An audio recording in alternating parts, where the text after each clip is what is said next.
know who I love? Tails. He's so cute. Got the two little fluffy tails. He has that little raspy voice. Come on, Sonic! We need to get busy! Whoa, whoa, whoa! But you know who I hate? Tails. An arrogant jerk. A wimp. Man, my brain works weird. I'm like two different people. That's right, everybody. Today, we're talking about Tails. Everybody's favorite yellow sidekick. Are there any other yellow sidekicks? I don't know. Is he even yellow?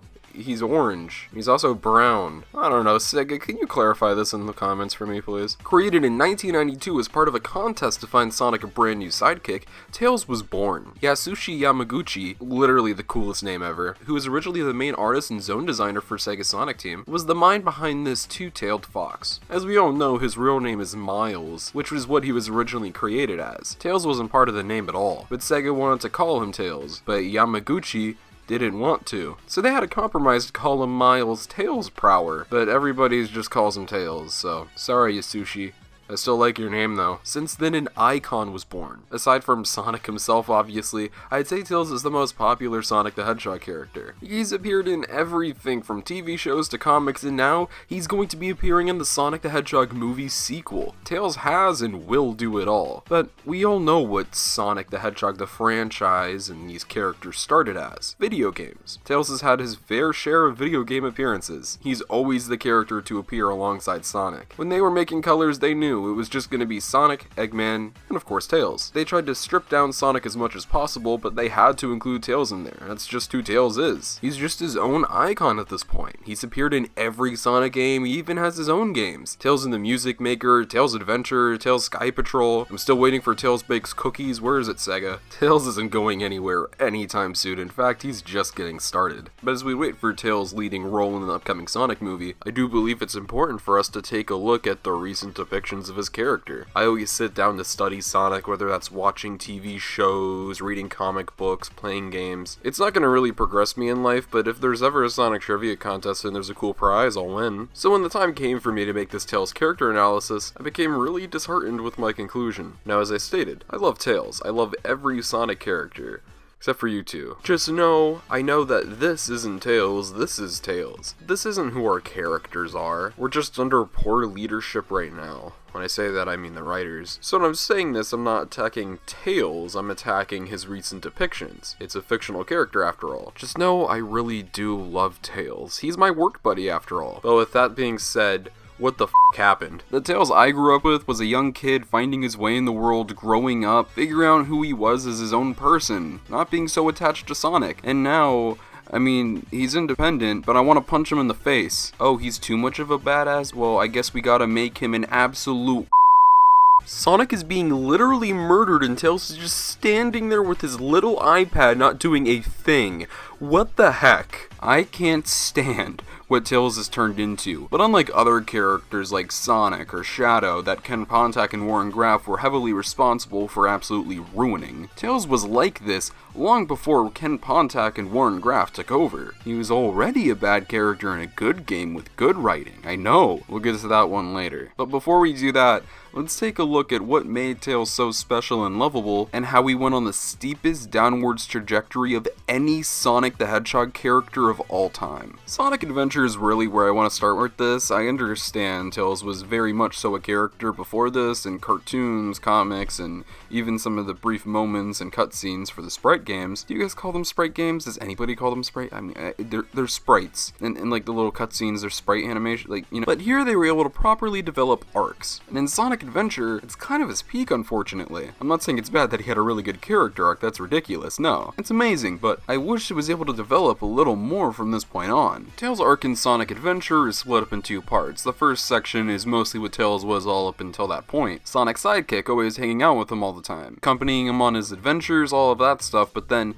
he gets split up from him. Now, of course, the storytelling in this game is very limited with the technology at the time. It's not a bad thing. I'm not going to blame this game for being made in 1998. But what they're able to tell with this story is really good. They're able to show how much Tails cares about Sonic and loves Sonic, but also that want to be his own person and to branch away and grow and become stronger. This opportunity of being split up from Sonic for once gives him that chance to do so, and he does. He's able to save the city, and I think that's so cool. It's a beautiful arc, and I think more people would be paying attention to it if it just wasn't overshined by an arc like Gamma or Shadow later down the line. Tails' arc's great in this, and it kind of continues in Sonic Adventure 2. Now, the story isn't focused on Tails. Tails doesn't have his own part of a game. Tails is part of a larger group in this game, since it's just Hero and Dark. So he doesn't have an arc in this game, but Tails is definitely consistent with the character that he was in the first. He's very confident in himself and his ability. He's not scared at all. He goes in guns blazing, quite literally. And I don't think Sonic Adventure 2 is the kind of game to where you need Tails to have his own arc. It's not the story for that. He services the story well. He's mainly a tool, and for being shoehorned in towards the end of development, it's pretty effective. Now, a phrase you won't hear me using much with Tails anymore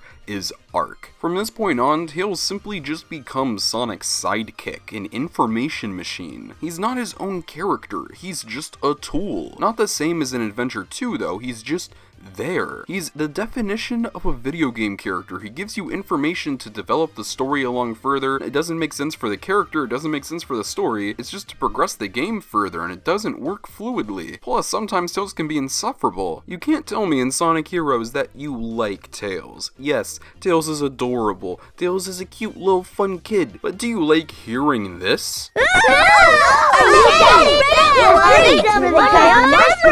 Tails is just weird in Sonic 06 too. Like, he scares me. Is he okay? Unfortunately, in one of the greatest Sonic stories of all time, Sonic Unleashed, Tails really is the definition of an information machine. All of the character development and intrigue comes from Sonic and Chip. That's the heart of the story. Tails is just kicked to the side, so Chip can get all the development and the lovability, while Tails is just textbook versions of what he was years ago. He's super smart, so therefore he can give you all the information on the story so you can have an easy out. And also, he's exactly like what he was in Sonic Forces.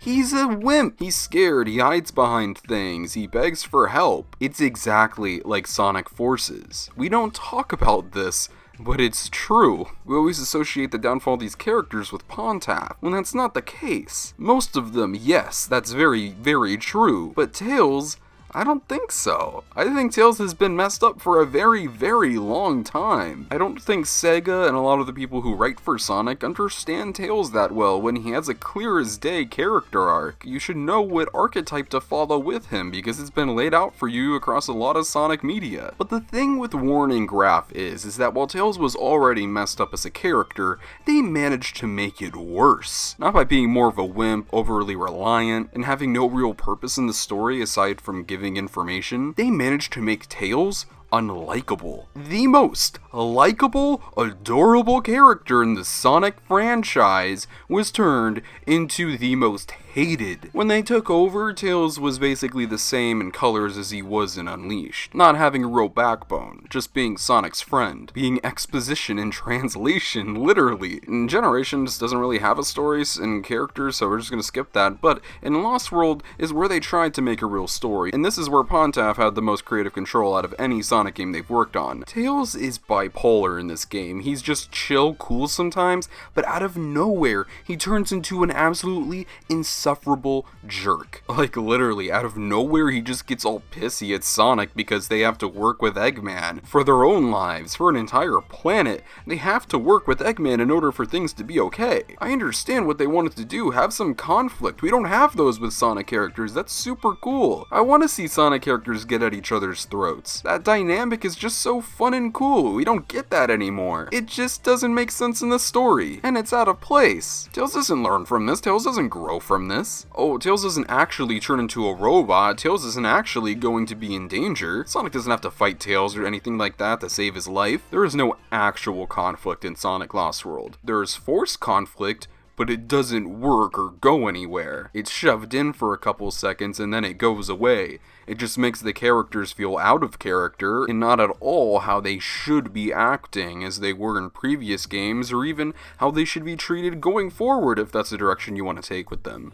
Who is Tails supposed to be? I don't want Sandy Cheeks, I want Tails to be his own character. The generic smart character is so overdone and boring. There's no wit, there's no charisma to it. He's a cute looking little little yellow fox. That's all they're doing with him at this point. Sonic Forces is bad. The story, the characterization, all of it. And Tails is the first thing that people go to when they talk about characterization. But the unfortunate thing is, that's not even the worst interpretation. This is. Don't get me wrong, Forces Tails sucks. Him being a wimp and over-reliant on Sonic is broad as day here. But they also try to force in this relationship between him and Classic Sonic that doesn't go anywhere. At the end, it's like Tails is heartbroken that Classic Sonic's gone. Like, what relationship did you guys have? There was no chemistry there. They didn't go grab burgers and talk about life and stuff. No, they were just on a mission. And then he gets back and he's all up on Sonic again. The real Sonic. Tails is described as out of it in this game. He's like gone crazy, but you really don't see him like that. If this was a proper Tails character arc, he would be searching around the world for Sonic. He would be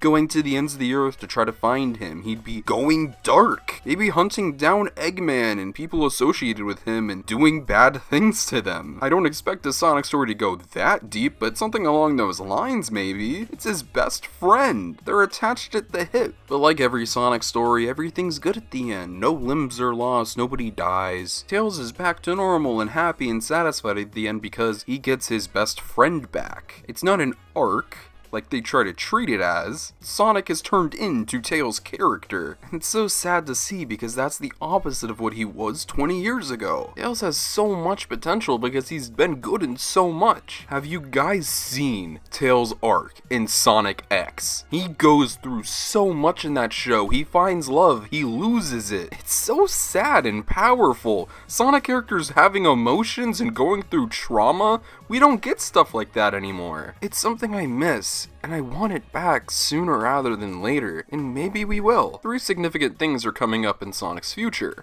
the Sonic the Hedgehog movie sequel, new Sonic the Hedgehog games, and the Sonic the Hedgehog cartoon coming to Netflix. All 3 allow opportunities for not only all of these characters to shine, but Tails. Maybe this next game, Pontath might get it right, or maybe there's a new writer who can really turn things around, crossing my fingers for Ian Flynn. But the one I'm turning my head to most is the Sonic movie sequel. Tails was already in the post-credit scene for the first Sonic movie, so we already know he's coming. And what Paramount, Josh Miller, and Patrick Casey, and Jeff Fowler was able to do with Sonic was beautiful. It's my favorite interpretation of Sonic hands down. So imagine what they can do with Tails. I love Tails. I really do. I stare at him every day of my life, literally. I want him to be on top again. And I know one day, he will be. I love you, Tails. Will you reply to me? You never talk back.